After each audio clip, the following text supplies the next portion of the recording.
Welcome to today's podcast episode. As we like to say on this series, we use this show to explore how TTRPGs have an effect on the people who experience them. We believe that TTRPGs are a way in which we explore ourselves and understand the world. Therefore, we are more than D&D characters. Today, we have Alec Backus with us, our second in-person podcast episode. Very excited about that. It's way more fun this way, to be honest. I love all of our virtual guests, but it's exciting to do it this way. Yeah. So, some of you may recognize Alec's face because he's been in, has it been all three? No, two, not the first one. Campaign 2 and Campaign 3 of the Nocturne podcast. So we have Campaign 3 on YouTube, which was really fun because we did that video format and everything, but then also Campaign 2 as well. So honestly, introduce yourself a little bit. Tell us about you, whether that's like what you've done for Nocturne or just who you are. Just in general? Okay. Yeah. Well, yep, I am Alec Backus. I am another one of the Backus clan. You know, I'm Cade's older brother-in-law to Brecklebrook. I was on Campaign 2 as Zag and Campaign 3 of Nocturne as Javi. I don't know what else to say. Currently just in school. As far as like personal life, I've got a couple kiddos. I like to play guitar a lot. And I like to play D&D. Yeah. And yeah, that's a pretty good like Alec in a nutshell summary, honestly. It's the basics. At least my perspective, you know? So no, it's great. And both of your characters are like so fun to listen to in Campaign 2 and Campaign 3. So very different. Yes, that was the like variety. That was my number one thing is I wanted to just like 180 it and just go a different way. And I did, and it was fun. Yeah, no, I mean, some people like they know what they're good at and like that's the character they're going to play. Now I know what I'm good at. Do you think there's one that you were better at the other? At Zach, personally. Really? I do. Wow. I think I had my moments as Javi, and I think it was nice that as Javi, one of my goals was to step back a little, because as Zach, I felt like I was always kind of pick me a little bit. Like I felt like I was always interjecting myself into everybody's stuff. And so as Javi, I took a step back, which that was good for a lot of reasons. But I do think I shined as Zag more so. Yeah, me personally. Yeah. No. Maybe not everybody would agree, but the reason I would say most people probably would though, you look at the Discord and the comments and all the things, people hit me up about Zag. Yeah. They don't really hit me up about Javi. Yep. Not often. Like, I mean, my little things here and there, but Zag is the one I get questions and stuff about. So I think that all of the people who've been in the podcast probably have, because everybody's played, well, okay, not everybody, but we have several cast members that have played in more than one season. And I think everybody kind of knows who they get talked to about the most, therefore is maybe the more like popular. So yeah, I totally feel that, but I still like the variety. I did too. I did too. Not saying I disliked Javi. I actually loved playing Javi, but I do think I shined more as Zag. So yeah, I feel that. For today's episode theme, we're going to be talking about D&D and how that kind of collides with social life, you know, like developing like friendships, relationships, that kind of thing. So when we talked about having you on the show, I feel like our cast members are the one that in a way, I feel like I've probably cornered the most. It's like, oh yeah, at some point you got to be on the show, right? Yeah. So and at first I was like, nah.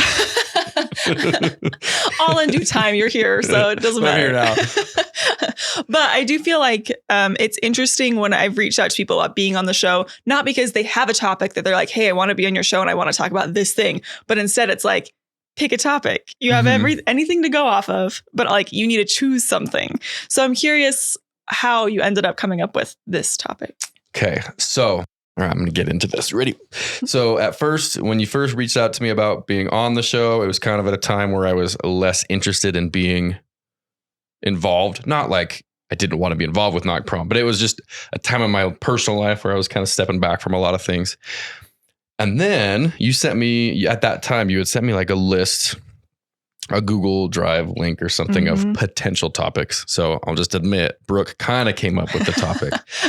But then like 2 weeks after I told you no, I don't know why, I pulled up the list and I saw you had a whole section on like the friendships made. And it just made me start thinking about that's what I've gotten, if of anything, out of D&D in general, is friendships with you.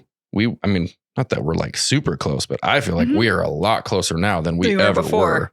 Or Mason or Marissa, just everybody. And so I don't know, just people, all the people that I talk to now on a regular basis, like maybe we'll get into this later, but like Mason, for example, I didn't know Mason before Campaign 2. And I think the day that I looked at your like list and saw that text. He had texted me just to check in, just to be like, hey, dude, how are you? Like, I haven't seen you for a while. And then I looked at your list and I was like, you know what? I got so much out of just Knock Prone and D&D in that aspect of my life. That's something I could talk about, you know, that I feel very passionate about. That's important to me. Yeah. So, yeah, totally. So it just clicked that day specifically. I was like, yeah, let's do it. That's perfect. And then you chased it, which is great. That's how you ended up here. Yeah. But I do the whole intention of having that list, even though I think a couple people have had that attitude of like, well, technically like it's kind of like your idea. Like I think I've had a couple people be like, feel a little bad that they're not just coming up with something like totally on their own. But what I love about that list format is that you can like be reading through that and really like it's just a list of just topics and questions and whatever. And just one of them until something's like, oh yeah, I have a lot to say about that. Yes. Yeah. And that's exactly what that's for. And so yeah, there's a phrase people will use where like, you know, it shimmers for you a little bit and you're like, like, okay, like, no, there's actually something there. So yeah, but no, that's great. So yeah. So what I actually want to start with in this episode, which we do with every episode, we'll kind of talk a little bit about your D&D backstory, how you got into it, that kind of stuff. And then we'll kind of dive more into the topic itself. So the question that I ask everybody, how were you introduced to TTRPGs in the first place? Okay. I have two answers. I was introduced to D&D by a friend of mine, Tristan, in high school when I was like 16. And we played one or two games and then didn't really keep going. And even then it was like extremely rules light. It wasn't a full-fledged game. It was kind of just like an intro, like let's try this thing. And it was fun, but we didn't get into it at all. And then Cade, clearly, I would say the real introduction was Cade as he got into it and started this company and started this career in podcasting and D&D, obviously. And me and Cade are close. I was just always around it. He was always talking about it, always telling me about it. So through Cade, I would say is how I was like truly introduced to it to the point of being like understanding what it was and more about it. Yeah. So, yeah. But I mean, it's still interesting to note that like you'd heard about it in high school, had a little bit there, you know, just didn't take off. Well, it's interesting to think of like, I don't know, that was your perspective of it at the time where Cade was getting super into it and starting this career and then like starting the podcast and everything. And yeah, like that was the image of what you knew it to be at that time. But then when Cade had introduced you to it, was it mostly through podcasts? Yes. Not his podcast necessarily. Or was it his podcast? Yeah, it was his. Okay, that's what you started with. I did listen to others we've talked about before, just, you know, being around each other. But campaign 1, I started weird. I don't even know why. You were like, I think he was like 50 episodes into campaign 1 released. So not quite finished, but it was well on its way.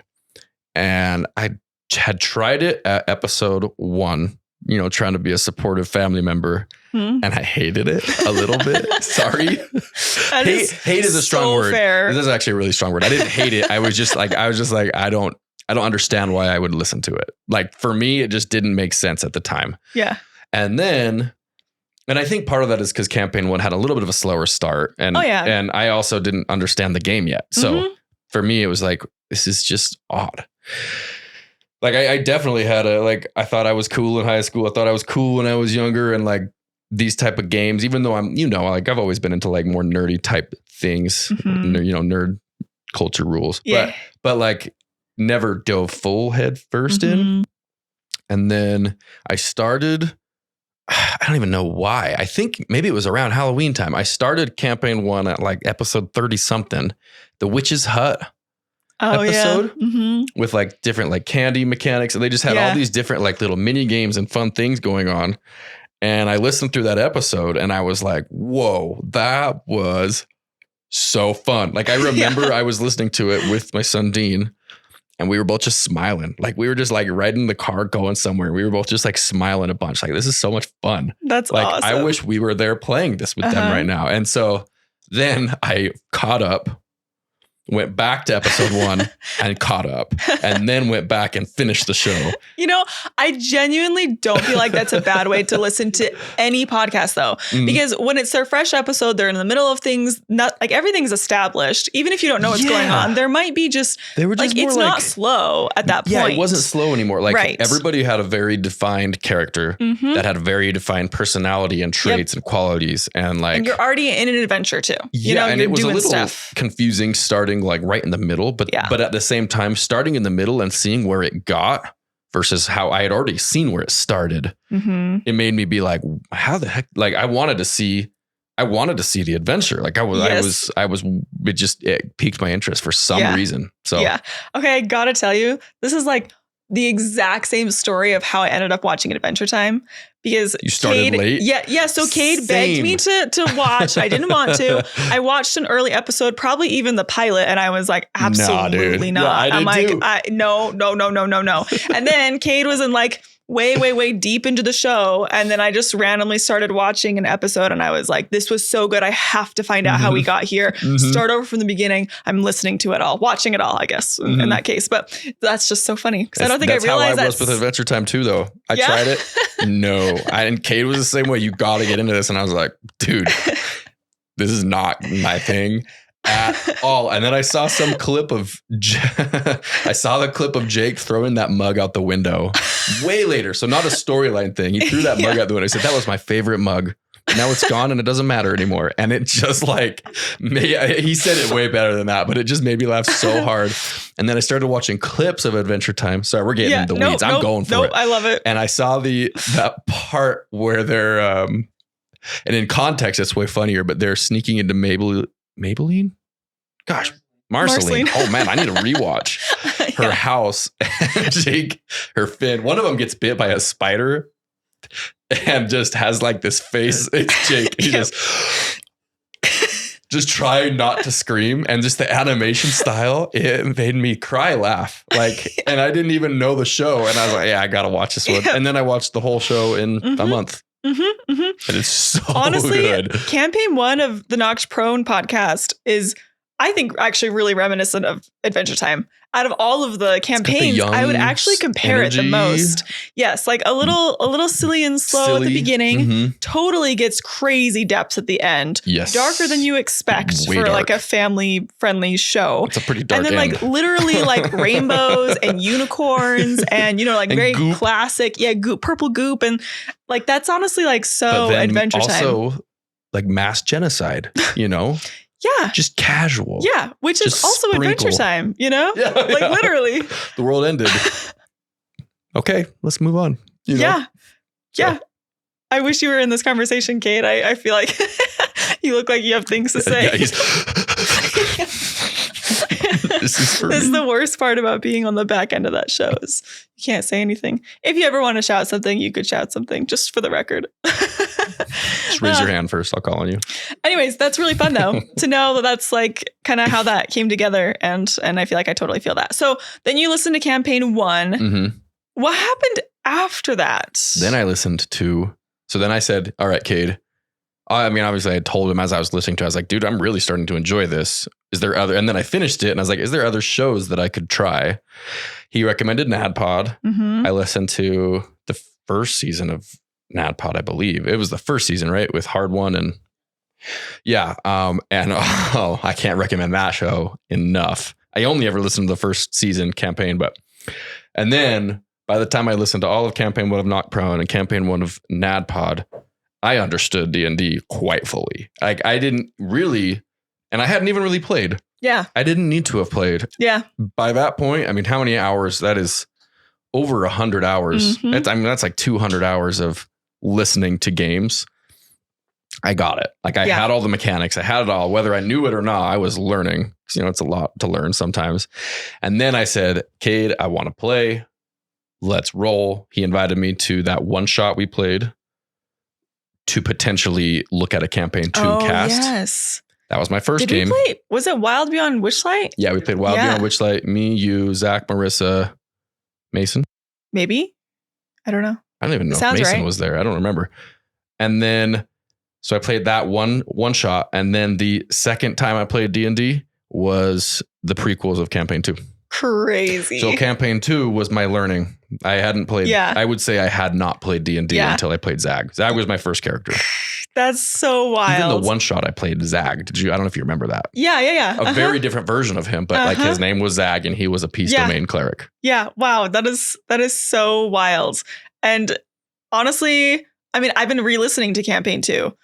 Like, blows my mind that you hadn't played before on so many levels. To so much. Yes. But there's definitely a learning curve, like especially in the role play factor. I think I learned a lot of different role play mechanic and aspects as I played that campaign. But like actual gameplay, I was pretty. There were some things I struggled with, like concentration and things. But well, and Cade cuts out when we are super lost and confused and we talk about rules for 15 minutes. Yes. And some podcasts don't do that, but ours did. I'm so glad he does. It's nice. It makes us sound more pro for sure. But I did not remember that was only the second time you'd really played, and I would not have guessed that at all. But also, that's kind of the cool thing about podcasts. Yeah, and I think that's why that character is special to me, because that was like that was how I learned, was just playing and putting it out there for the whole world to watch me make mistakes, and it was great. Yeah. No, that's awesome.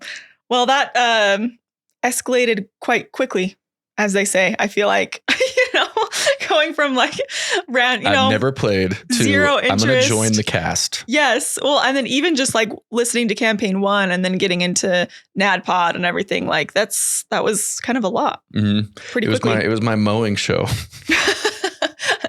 Mowing or like distance driving, because I used to work, over the hill. I used to commute to work a little bit, and so just listen to D&D while I was mowing, doing yard work, and got through it pretty quick. Yeah. Wow, that is crazy. But I'm glad to hear you share that story, because in my mind I was like, this is going to be super familiar, but I feel like I've learned things I didn't know before. So that's really fun. Okay, so I want to know what you feel like is the best part of TTRPGs or D&D for you personally. Friends. Yeah, the hangs. It's the social aspect. You can't beat that. That's but I mean that's the same with board. I mean all game, board game, tabletop, anything. The game is secondary to just getting to be with all your friends and doing things with people. So for me, that's the number one thing. But I mean, D&D also kind of opens up another deeper level of the hangout. It's a more vulnerable space where you're playing pretend a little bit, and you kind of have people that are getting more into the game. Yeah. But that's I mean, in a nutshell, the answer is just the social aspect of it. Like I not that playing digitally is a bad thing. I never really have. I have always played with all my friends. Yeah. In person. And so for me, that's like what the game is. Like I was just talking to Mason again. I'll bring him up again. So him just the other night at that show, and I haven't seen him since the Knock Prone finale of Campaign 3. And I was kind of like, holy crap, man. Like I used to see this guy all the time. Like I see you two because family dinner, but like these other people, like or like Marissa, I haven't seen Marissa in forever. Yeah. But we used to hang out every week for hours. So, you just get those friendships that are just different. It's cool. Yeah. And with people that you wouldn't expect to be friends with, for me. Well, and the experience of D&D can be vastly different depending on who you're playing with too. You know what I mean? I played some games with a couple other people and it's not quite the same. Yeah. It just like the variety is huge. So I hear what you're saying, where like the game can be almost secondary to the actual hangout, know? And I would argue that board games are actually not even quite like that, because you can love Catan, and how different is it depending on who you're playing with? That's true. You can play Catan with people you kind of hate. And still like have Catan. Fun. But if you play D&D with people you don't really care for or don't like being around, you're probably not having fun. That's a good point. So yes, the social, the friendship part of it is a big part for D&D specifically, or just TTRPGs. For sure.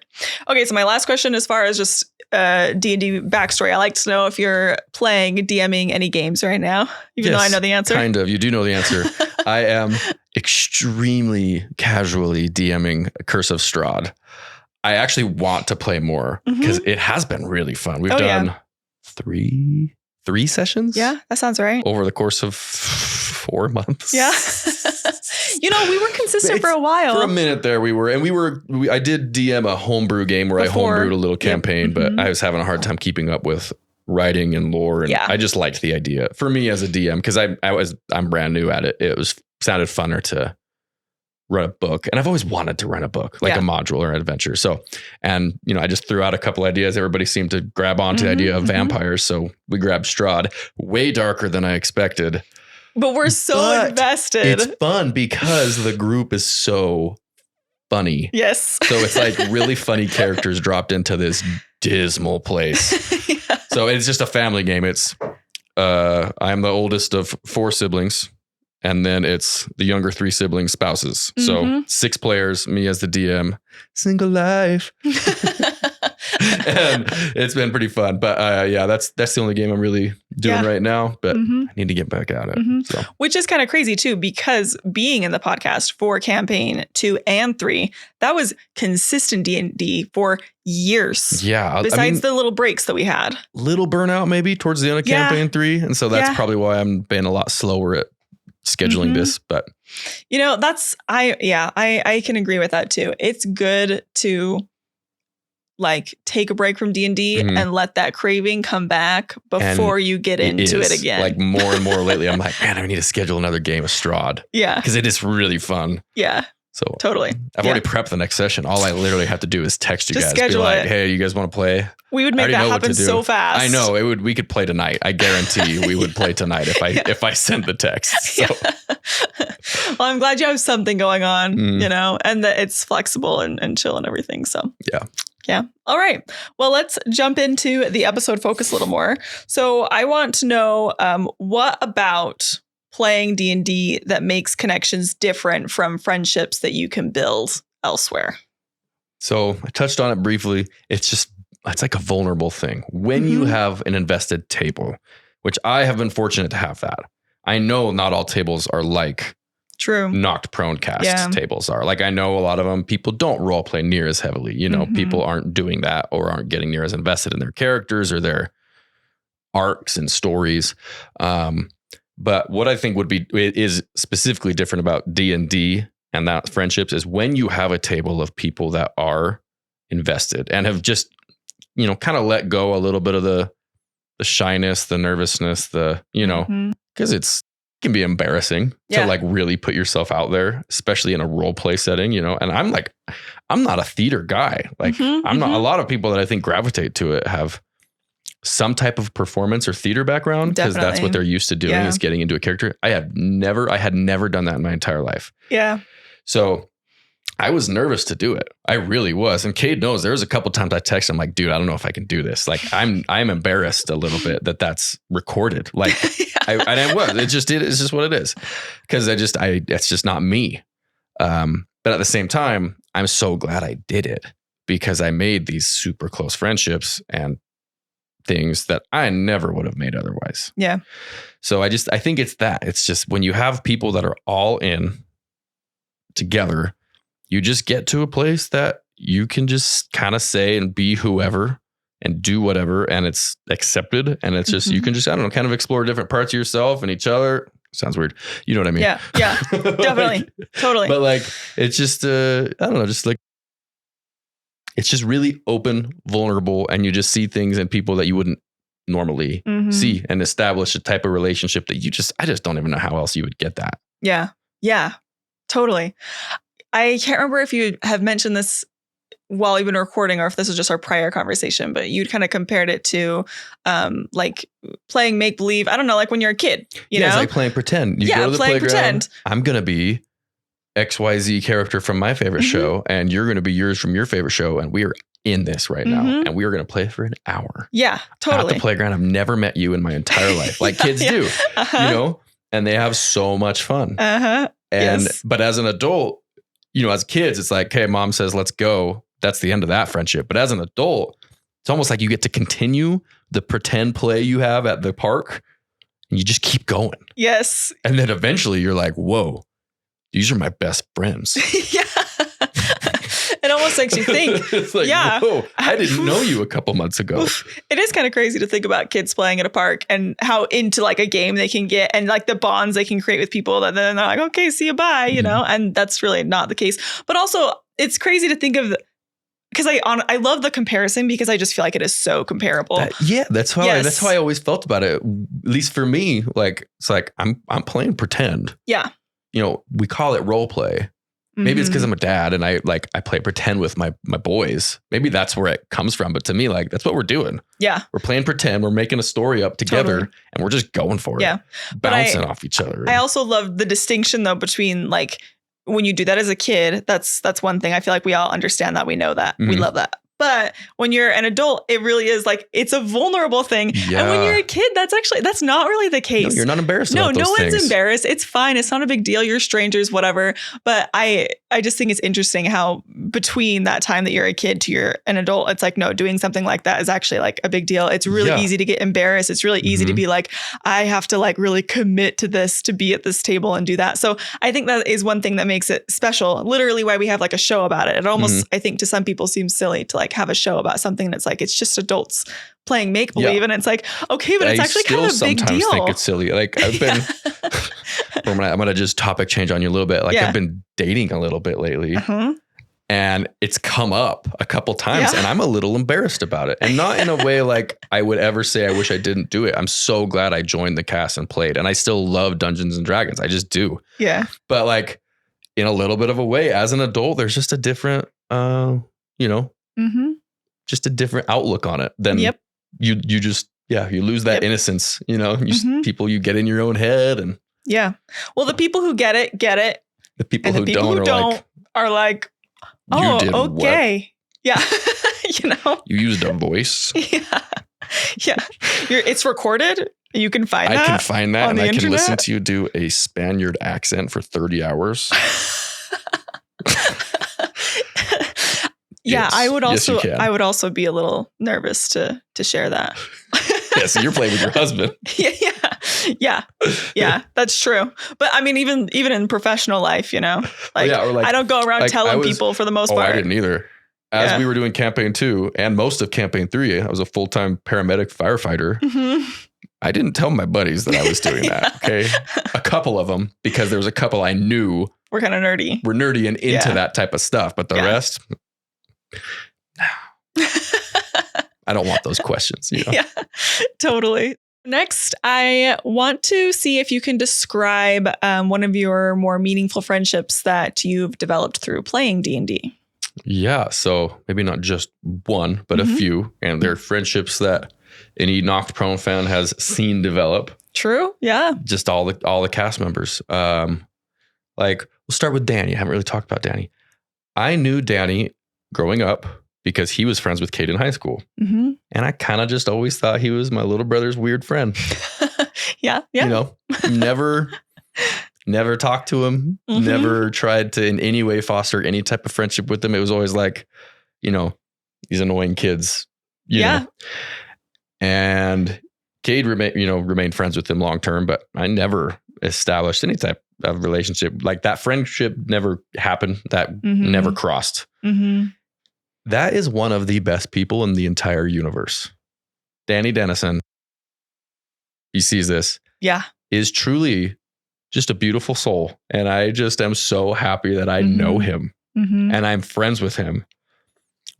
Meaningful in the way of just somebody I would have never really probably been friends with. And I'm just so grateful that I got to know him because he makes me want to be a better person. Yes. He's that type of person. Yes, 100%. Him and Carson both just.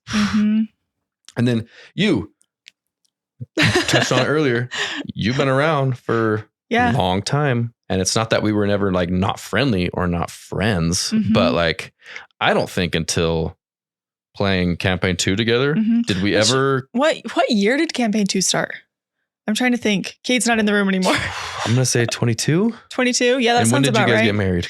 2017. Yeah, so 4 or 5 years of just like, that's my sister-in-law, family, see each other, chat, but almost kind of just a small talk relationship. I don't know if you would agree. I would agree with that. Yeah. Until playing D&D together. And then I feel like we're a lot closer. I've been pretty vulnerable around you about a lot of things in my personal life that I probably never would have been before. Yeah. Well, and again, it's not like in those 5 years that we had known each other well before, that we weren't playing games together, spending we're still time hanging out together, all the time, but talking, like those deepened things still our happened. relationship. Yes, totally. But For I sure. think that like, again, D&D kind of creates a stage for that. Also like regularly hanging out too. You know what I Yes. mean? It's a- Which it wasn't just like a you me thing. Obviously, like it's a group thing, but I just think there's something like, I don't know, there's something, a lot more things can be accomplished in a friendship when you just get a chance to actually like see each other more, yeah. you know? Yeah. And in different aspects, because before Yeah. we only saw each other at family dinners Right. most of the time, Mm-hmm. which is not a place that you get like, I mean, you're like, it's fun, but it's not like deep in a way, Yeah, you know? So, totally.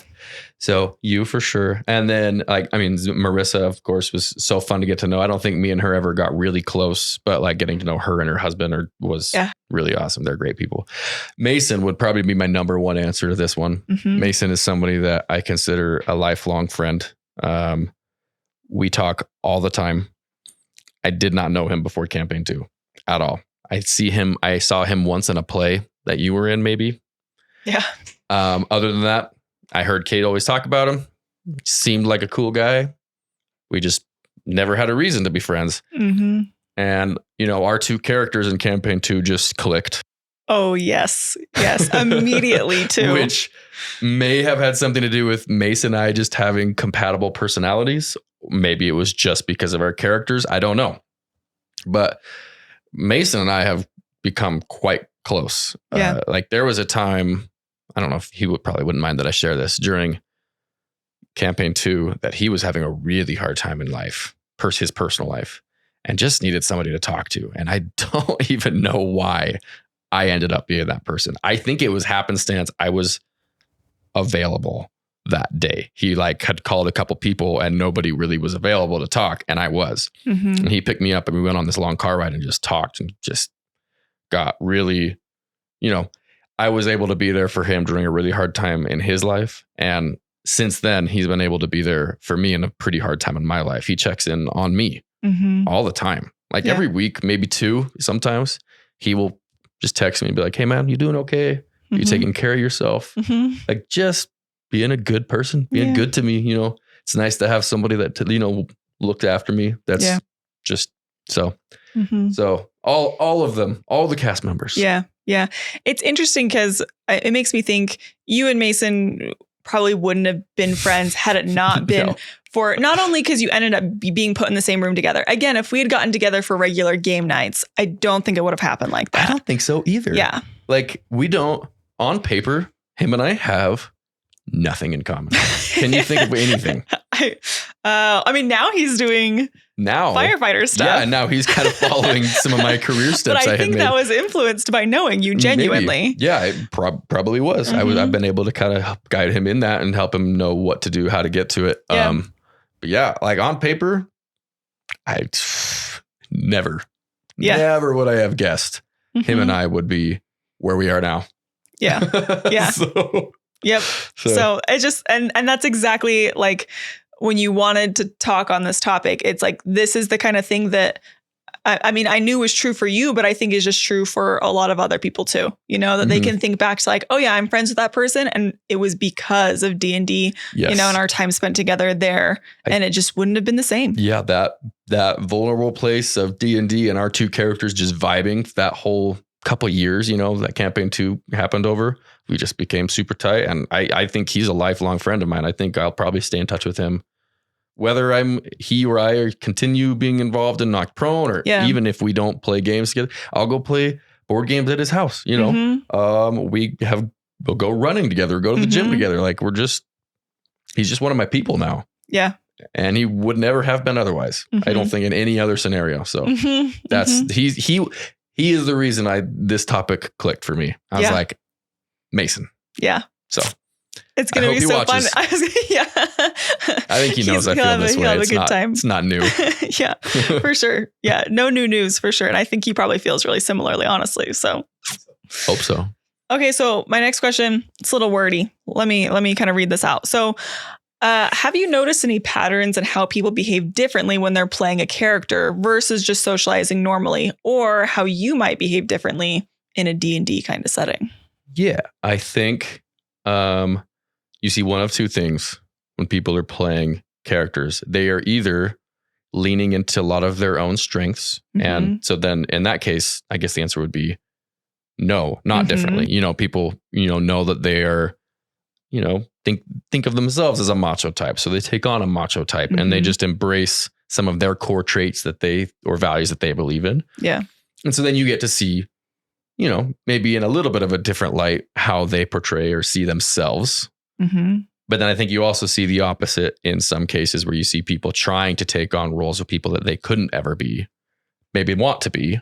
Yeah. And so you get to see them socialize and behave in a way that maybe they want to be like, but aren't able to or aren't comfortable being in their own skin, So I think, I don't know if that answers the question well, but that's how I would answer that question is you kind of get to see one of two things. You get to see people either embrace how they see themselves or embrace how they want to see themselves. And then you just got to get a glimpse into who they are more so. Yeah. No, I think it's fun that there's both of those things too, that there is that variety. I also think it's kind of fun that I think whether people are thinking of this very directly or not, you're also kind of perceiving what parts they are kind of playing themselves and where you do feel like they're just playing a character. Yeah. They say or do things that you're like, okay, that's their character. That's not That's them. not them at all. Yeah. And other things that you're like, oh yeah, like Danny just came like right out right there. Oh yeah. Danny comes out in Tess so much. But for me, you may know this. I've always kind of been I bet people don't realize this. At my core, I'm a pretty negative person. Maybe not negative is the right word, but I'm definitely more of I don't know. I guess I trend that way. I always was more involved in the like metal crowds and like the, not necessarily the positive, Zag was me. I want to be the type of person that Zag is. And I just am not always that person. I want to be. Yeah. And so he was fun for me to play in that way of that's something I want to be. I want to be somebody that's always positive and always looking at everything in the happy way. Yeah. But I'm just not. I really am not. I always find the opposite in my life. So I think he was an example for me of me trying to be something that I just kind of am not naturally. Yeah. And I loved it. Yeah. Which again, so fun because when you hang out and play, I keep going back to this, but when you hang out and play board games with people, I mean, like sometimes I guess you can get extra competitive or, kind of banter with people and stuff. Maybe that's outside of your, regular self a little bit. But other than that, like it's just Alec and Brooklyn and Cade and Marissa and Zach playing board games. Yeah. Like you're just being you playing a game. Right. Yeah. But like you just get to have so much more variety, in that D&D space. So I do think that's really fun to get to witness that from other people. Yes. It's a very fun form of people watching. Yeah. That's exactly a great way to put it. It's people watching in a very different way. Yeah. You said something I want to touch on so fast. You see sometimes people's personalities also show through their character when it's not really their character. I feel like with Zag, that happened all the time with mini games because I'm competitive. I'm a competitive dude with like board games and games. And so some of the mini games, I would see the answer. And I felt like in a role play aspect, Zag wouldn't, but Alec saw it and Alec was going to make sure we got that.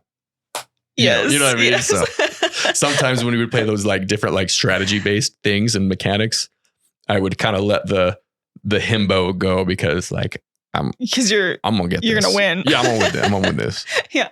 Which is still fun. Like I think the balance of real me versus character me is an important thing for the fun aspect of the game too, you know, to be able to and when you play at a table a long time for a long enough time, I think you get to see it. Like you said, like that is Brooke. Yep. That's Chai. Yep. Totally. Which is fun. It's fun to know somebody well enough to even recognize that. Okay. Can you tell, you may or may not have this, but I want to know if you have a story or a specific moment where playing D&D helped either like deepen trust with someone or they, somebody showed that vulnerability or you showed that vulnerability. You made like a connection in the group. Can you think of any like specific moment that really came up? Yeah, I've been thinking on this because you did mention you were going to ask a question like this. I don't know if she would agree, but I believe it was the finale episode of campaign 2. I still think about this. I had said something that I felt like was really, really vulnerable for me to say. Something along the lines of like, I'll always sacrifice for the ones I love or something like that, directly at Marissa.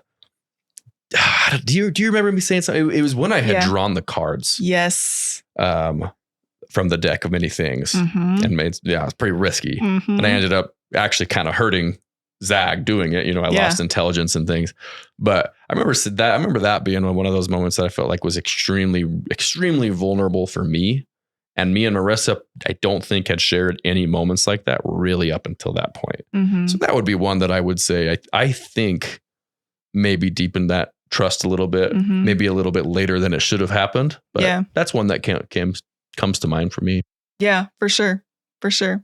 Yeah, those specific episodes, you just never know which combination of people something will like arise for, and suddenly the opportunity is there. So even though you said like maybe that's kind of later than it should have been because that was like near the finale or / like was the finale, I think it was. I think it was the final episode. Yeah, but I'm glad that even if that hadn't happened a lot prior to that like you still took the opportunity and made it a thing, and took that moment. And maybe that just shows that's how long those characters, or maybe even Marissa and I would have taken to even get to a point like that.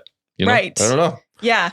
Actually, that's another cool thing about D&D that just is different from so many other things is the longevity of it. I mean, not everybody plays in a game for, like a year plus, but a lot of people do though, and even if it's only a couple of months, because I think that's pretty typical for like a solid campaign. It can take time for those things to happen, but it's still cool. So. Okay. My next question is, how do the roles people take on in games reflect or contrast who they are outside of the game? We kind of talked about this, actually. Yeah, I think I we covered that pretty well. Like I said, I think I have the same answer to that one. You see one of two things. People either embrace their strengths or what they see themselves as, or they embrace what they want to be. Yeah. Or maybe what they don't. I mean, I'm not saying when people play villains, it's because they want to be a villain, but maybe they see things in a villain that they like, like I'm maybe not a particularly strong individual, but taking on the role of a strong, menacing villain, it's just something I couldn't be. Yeah. And so that's enticing to me, Yeah. So I know you haven't listened to like all of Danny's episode, but like that's so much of what he talked about too. Really? Yes. Is, the times where you're playing somebody that you want to be versus just an aspect of yourself that maybe you just usually kind of hide a little bit, versus something that's like just totally not you and it's totally just role play and it's just kind of different. You know what I mean? Like all those different ways that you can incorporate like parts of yourself into your character. So many things that you've said are like super reminiscent of Danny, but it makes you wonder like the more I can be like Danny, the better. I'm not a what would Jesus do guy. I am a what would Danny Dennison do? For real. Because that's what I should be doing. Yeah. Yeah.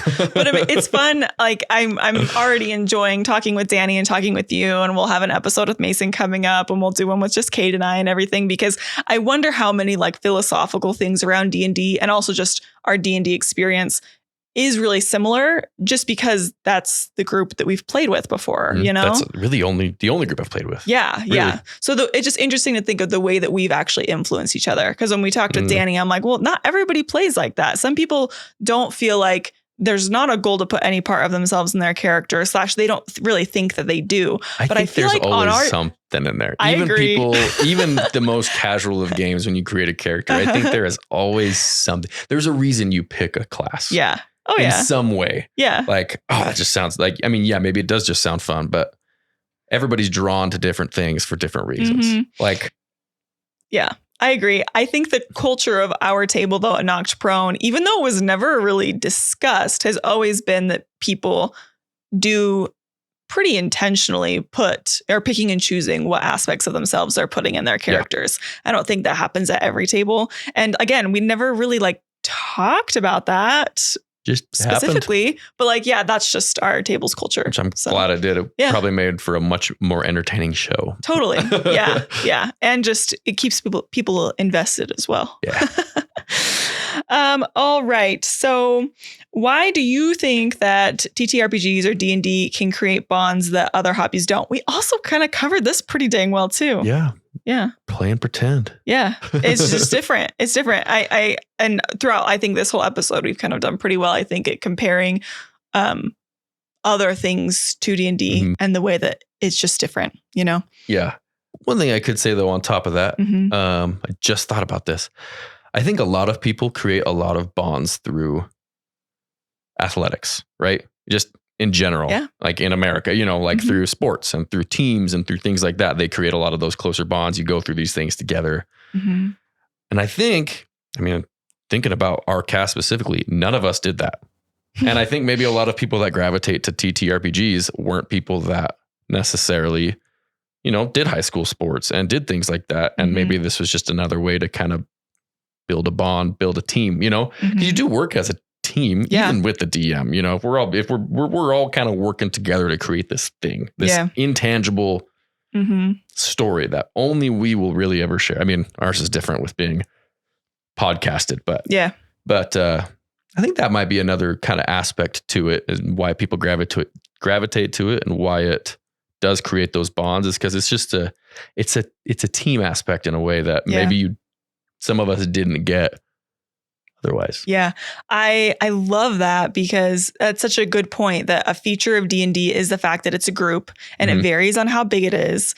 But really, like, people aren't out there for the most part playing D&D with like a player and a DM, right? Like you always have a group. It's a group. Yes. And there's a reason for that. For the most part. Again, it's like, technically you can play soccer with two people too, but that just doesn't really happen a lot. And you wouldn't really call that a soccer game, or like there's not a community there. But as soon as you get a group of people together and something is collaborative, which I do think you can compare it to something like sports, like, in a very different way. I mean, maybe reaching a little bit, but just the fact of, you have a group of people working together for a goal, even if the goal is just to go have fun. But, you know, at the end of the day, there's a story and there's a goal and there's somebody you're fighting towards or fighting for, you know, just kind of creates a bond in that way. Yeah. So, all right. Awesome. Well, I only have one more question for you. And I threw it in at the end, even though I feel like it almost feels like cheating, because I know that it has a pretty clear answer. But I kind of want to hear your argument for why TTRPGs aren't like just a game. As people who don't, again, people who get it. People who don't. A lot of people would argue that D&D is just a game. So, you know, give me your end thesis statement for why it's not just a game. I will tell you why. And I'm going to talk to the people who think it is just a game. Because I did forever. Yeah. I did for a long time. Cade was involved in this. You were getting involved in this. A lot of my friends had got involved in it. And I always just viewed it as kind of this kind of lame game people are playing that I don't get. Like, I would rather play Ticket to Ride. Okay. But like, so yeah, it's so much more than that though. You don't get this type of experience. I in my life, I'm so glad I did this. Sorry, I feel like I'm not staying on top of it well. I don't think that this is something, or D&D is something that I would have found or done without you guys. And I'm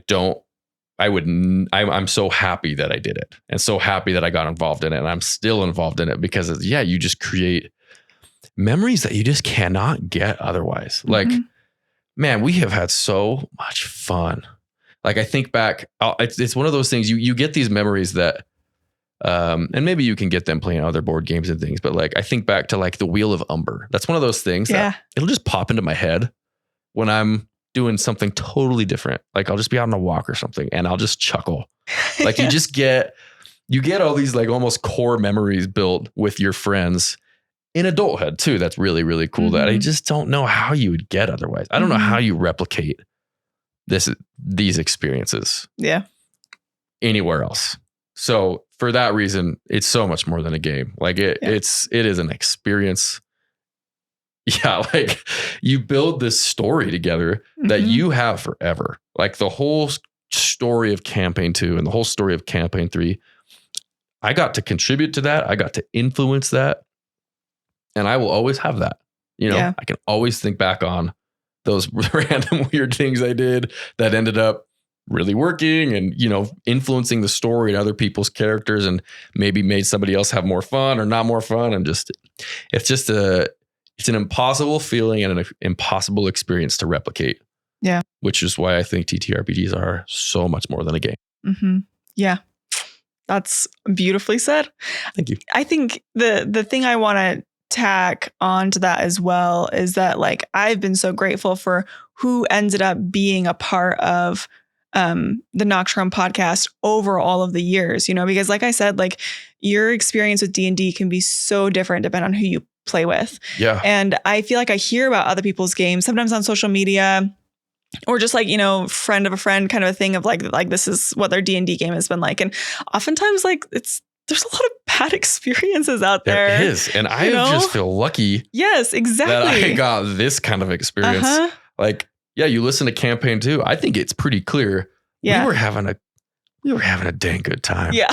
All of us. We were having so much fun. Yeah. And everybody was, there and playing and trying and working together. And it was just, that was my intro. Like, that's how I got into this. Yeah. I got lucky. Exactly. That's exactly how lucky. I feel. Yeah. Is that I'm like, man, I don't know. If we'd had a really rough something over the past couple of years, then like, I don't know, it'd be a little harder to talk about or to think about like all the great social aspects that come from it. So yeah, I'm just grateful that's how it's ended up. And like you feel the same way. I really think that all of our cast members can relate to that idea of like, yeah, we had some awesome people and got a little bit of lightning in a bottle, a little bit, just good group, good DM, good story. Absolutely. All of it just worked. Yeah. So, and I think it's proven to the fact that how many people really loved Campaign 2. I know Knock Prone isn't the hugest podcast in the world, but got a lot of listeners. You got a lot of passionate people that really loved the story and loved the characters. So we had something. Yes. For how relatively small our audience has been, even though we have hundreds and hundreds and hundreds of people who have listened to everything, which is crazy. But yeah, even just the amount of people who are super invested and people we get messages from and like DMs and everything is like, that's how like there was something special there. I think Campaign 3 had that too. Yeah. Just totally. You got something. So I agree. Okay, well, I think that wraps up our episode. Thank you for the entire conversation. Is there anything that you want to like shout out, promote? Do you have anything like that? Not really, but I will say this. Any people watching this obviously like D&D. If you have any friends who don't like D&D or think it's dumb, have them look at me right now. It's awesome. I'm telling you, didn't think I would like it. It's awesome. Just go for it. Forward it to your friends. If playing at the tabletop doesn't sound right, maybe pick up Baldur's Gate, see if that was Everyone has to have a gateway drug, you gotta right? have something. But once you're in it, you'll never go back. It's so fun. Yes. So do it. I love that. Okay, so I have something to promote because I thought of this right before we recorded today. But you do have some incredible Patreon content, through Noct Prone. So we have the Himbo Squad, the Himbo's Guide. Himbo's Guide is a whole series. Yes, Himbo's Guide to Spellcasting, genuinely fantastic. So, then I have this too. And Kate just tossed in a mini. Kate and I just started a new Patreon. Dude, this did turn out good. Really good. That's awesome. Kate and I, sorry, just bragging. I'm so good at this. First try. Started a new show. I don't think nothing's been released yet. And I don't even know if we have a full title. Wine and paint night. I don't know. Mini painting. Yeah. But where Kate and I just paint minis and just BS. It will be part of the upper tier, the NSFW tier, because Kate and I at our baseline do let a couple swear words fly. But at the same time, I think it went really well. It was kind of fun to be in a space where we just talked. There was no guiding topic. Kate and I just painted and talked about life for an hour, and man, we got into some stuff. Yes. So if you're into some deep conversation and watching people learn how to paint because we don't know how, Go check it out. Yeah. Should be up soon. It was fun. And I think it'll be fun to watch. Yeah. Yeah. So the painting minis, like that's an active one. So like super fresh, which will just be fun. You'll be super up to date if anybody like joins in and watches that. And then Himbo Squad is like a complete series, or Himbo's Guide to Spellcasting is a complete series that's already back there. And there's a couple of other random Patreon items that you're into. You know, one shot. I DM'd Rick and Morty one shot once. Also on the NSFW tier. Obliterated. Not proud of it, actually, in some ways. I kind of was a jerk. Maybe don't watch that one. Anyway, you have options. It was, I mean, there was definitely some pretty fun moments in there for sure. It was fun. There's definitely one more thing I did though. Yeah, I mean, there's got to be a couple, honestly. Sign up for the Patreon. Yeah. There's so much fun on there. There's a lot. It's a good time. For sure. A lot of good stuff. For sure. So. All right. Well, thank you for joining us and for just like following that, you know, random spark of inspiration that you got to talk about friendship and D&D. Like the best. I love it. And for everybody watching, thank you for being here. I told Kate that I need to start doing this, even though it's kind of annoying. So if you're watching this, subscribe, please, and like this video or share this episode with people or give us a rating, because even if you're a fan of Nocturne, we are on a new feed. So if you've given us a rating, a review before on campaign 1 or 2 or 3 of the Nocturne podcast, we're on a totally different feed. So we would appreciate all of that kind of support as we're trying to, you know, grow our show and make it bigger. And we do have a Patreon that you can support that has a wide variety of things. So yes, thanks for being here. And remember when the anger. I can never when life knocks you flat on your back, all you gotta do is keep on rolling. And we hope you have a wonderful rest of your day.